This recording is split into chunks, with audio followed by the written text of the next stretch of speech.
For much of the early 21st century, as China embraced a market-driven film industry, its commercial cinema appeared to be emulating Hollywood, producing Western-styled big-budget spectacles with varying degrees of success.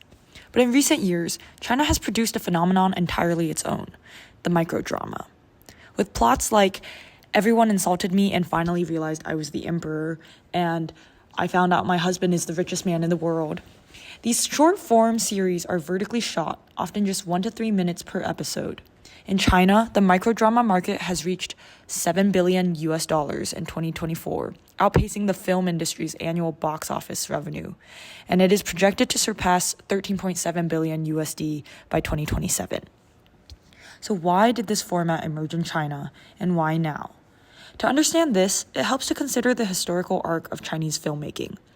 For decades, the country's cinematic identity was shaped by a powerful sense of generational unity.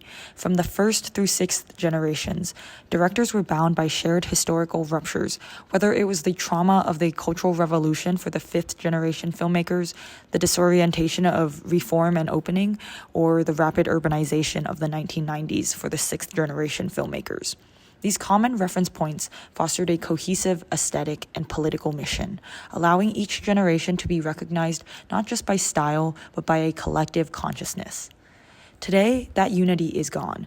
Filmmakers now come from diverse backgrounds, whether it's film schools, TV, streaming, even Douyin. There is no single aesthetic or movement. Chinese cinema has decentralized, both stylistically and institutionally. But that doesn't mean that cinema stopped being reflective of social reality. It just reflects differently. Where past films mirrored reality directly through their visuals and stories, today's content acts more like a reflex, a response to the emotional conditions of contemporary life. China's contemporary social climate is marked by intense pressure. The notorious 996 work culture, which stands for 9 a.m. to 9 p.m., 6 days a week, dominates tech and white-collar industries. In 2023, youth unemployment topped 20%.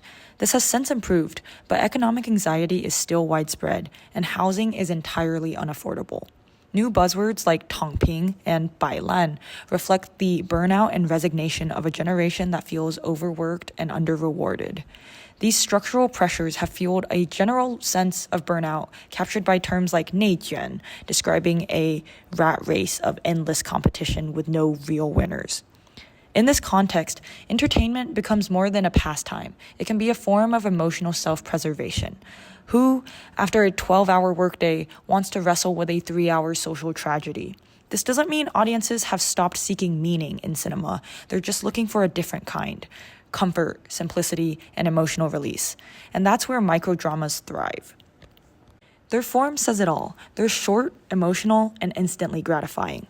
Often absurd in plot, like a maid becoming a billionaire or a bullied teen gaining superpowers, these stories don't depict 996 or 内卷 directly, but they're absolutely shaped by it.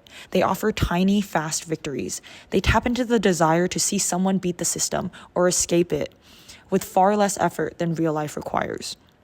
They're built for mobile consumption, optimized for viewers who only have a few minutes between meetings or on the subway, and their emotional impact is engineered for dopamine, with cliffhangers, fantasy justice, instant catharsis, and just wins for the underdog. Some of the most successful recent cinematic films now do something similar. Hi Mom from 2021 and Moon Man from 2022 may appear light and comedic, but they resonate deeply with the Chinese audience. Hi Mom combined nostalgia with familial warmth, and Moon Man mixed slapstick with existential loneliness. These are films that leave audiences uplifted, reassured, and safe. They're cinematic hugs, comforts in a turbulent world. Of course, this isn't the whole story. The rise of microdramas isn't just about audiences' emotional needs. It's also shaped by the mechanics of China's media ecosystem. In China, episodes are monetized individually rather than by season, so filmmakers are used to grabbing and constantly sustaining attention, priming them for microdramas more readily than the Western system would. And there are corporate incentives to support short-form formats. But I don't think that these market forces alone explain the genre's resonance. I do believe that at its core, the microdrama boom speaks to a deeper emotional truth. Chinese cinema's evolution, from confronting sorrowful truths to offering soothing escapes, raises an enduring question: what should art do for a tired society? Should it comfort us or confront us? For now, the stories winning in China seem to be the ones that give their viewers exactly what society doesn't: time, ease, and relief. And whether this is a capitulation of art for sellability or a reflection of what people most want and maybe even need, it speaks to an emotional reality of the moment.